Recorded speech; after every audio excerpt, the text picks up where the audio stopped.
మిత్రులారా మిత్రులారా అందరికీ నమస్తే. నేను గరిడేపల్లి సత్యనారాయణ. యోగా ఏదైతే ఉన్నదో ఆదివారం వస్తూ ఉంది. 2026 జూన్ 21వ తారీఖు నాడు వరల్డ్ యోగా డే.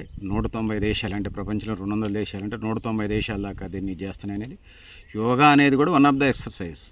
కాకపోతే ఫిజికల్ ఎక్సర్సైజ్తో పాటు మానసిక బ్రెయిన్కి కూడా బ్రీతింగ్ వెళుతుంది, గాలి వెళ్తుంది. కాబట్టి ఆ విధంగా ముందుకు పోయే పరిస్థితి అయితే మనకు కనపడతా ఉంది.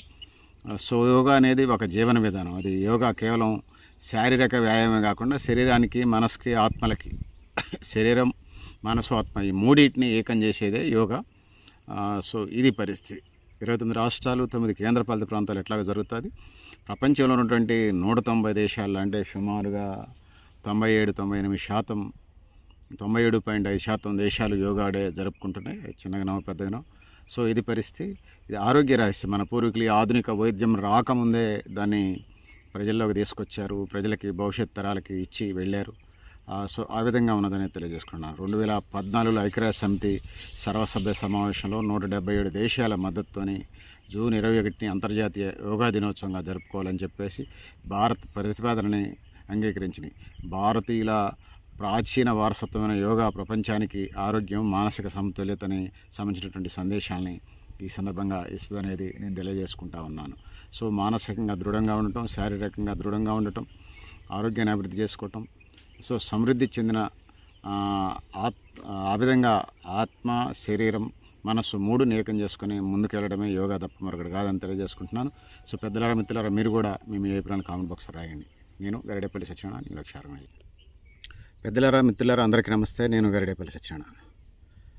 దక్షిణ అమెరికాలోని బొలివియా దేశం 5 దేశాల సరిహద్దులుగా ఉన్నది. ఈ దేశ అధ్యక్షుడు తక్షణమే రాజీనామా చేయాలని చెప్పేసి డిమాండ్ జరుగుతూ ఉన్నది. సో ఇది పరిస్థితి. అశాంతి, అల్లర్లు, విధ్వంసం, రాస్త్రోకోలు, దిగ్బంధనాలతోని ఏదైతే ఉన్నదో ఆ దేశం అట్టుడిగిపోతూ ఉంది. సో నెల రోజులకు పైగా హడావుడి జరుగుతూ ఉంది. అధ్యక్షుడు రొడ్రిక్ ఫాజ్ ఏదైతే ఉందో 6 నెలలు అయినప్పటికీ ఆయన ఎలక్ట్ అయ్యి ఆయన సమస్యలు పరిష్కరించడంలో విఫలమైందనేది ఇలా మనకి ఉన్నటువంటి సమాచారం వల్ల లభ్యమవుతూ ఉన్నది. సో ఆందోళన చేస్తూ ఉన్నారు. రాజధాని లాఫాజ్, అదేవిధంగా టిలాటా నగరాలు, ఇంగావి ప్రావిన్స్, ఇట్లా వివిధ నగరాలకు సంబంధించి, వివిధ ప్రాంతాలకు సంబంధించి పరిస్థితి అయితే మనకు కనపడతా ఉన్నది. సో ఏదైతే ఉన్నదో బొలివియా అనేది ఒక వెనకబడినటువంటి దేశంగా మనం చెప్పుకోవచ్చు. సో ఇది పరిస్థితి పెద్దలారా మిత్రులారా. సో ఏదైతే ఉన్నదో లెఫాజ్తో పాటుగా టిలాటా, ఇంగావి ప్రావిన్స్, అదేవిధంగా లేఆల్టో నగరాల్లో ఆందోళన పెరిగినాయి. అంటే పెద్ద సిటీస్ అవి. ఈ నగరాలు కట్ ఆఫ్ అయినాయి. దేశవ్యాప్తంగా ఆహారం, మందులు, నిత్యావసర సరుకులు రవాణా ఇబ్బందులు జరుగుతూ ఉన్నాయి. ఇది తారస్థాయికి చేరింది. సంక్షోభం అందుబాటులోకి రావటం లేదు, కంట్రోల్లోకి రావట్లేదు. రాజకీయ ఆర్థిక సంక్షోభంగా దీన్ని చూస్తూ ఉన్నారు.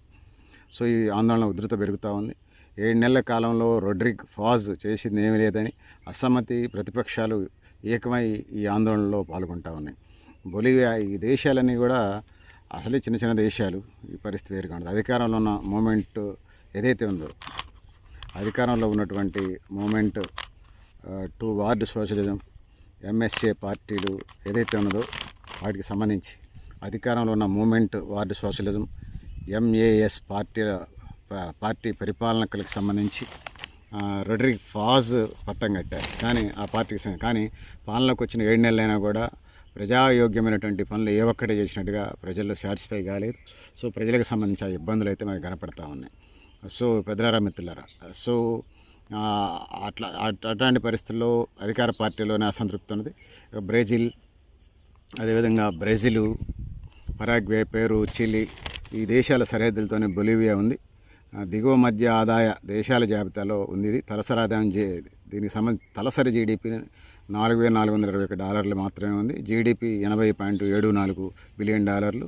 సో దేశానికి సంబంధించి దేశ జనాభా మొత్తం 12.7 మిలియన్లు, అంటే 1.5 కోటి సుమారుగా ఉంది. 1,20,00,000 నుంచి 1,30,00,000 దాకా ఉన్నట్టుగా ఉన్నది. సో ప్రతి చదరపు కిలోమీటర్లకి 10.5 మంది జీవిస్తున్నట్టుగా ఉన్నట్టుగా మనకి లెక్కల ద్వారా అర్థమవుతూ ఉన్నది. సో ఇంధన అసమ్మతితో పాటు భూ సంస్కారం రద్దు చేయాలని డిమాండ్తో పాటుగా అది భూస్వాముల విప్లవాలాగా ఉన్నాయి. పెట్టుబడిదారులకు సంబంధించిన పరిస్థితులు అయితే మనకు కనపడుతున్నాయి. భూ సంస్కరణ రద్దు చేయాలనే డిమాండ్తో పాటుగా వేతనాలు పెంచాలని, $100 నిధుల కొరతని అరికట్టాలని చెప్పేసి, పాజ్ తక్షణమే రాజీనామా చేయాలని చెప్పేసి ఈ సందర్భంగా జరుగుతూ ఉన్నది.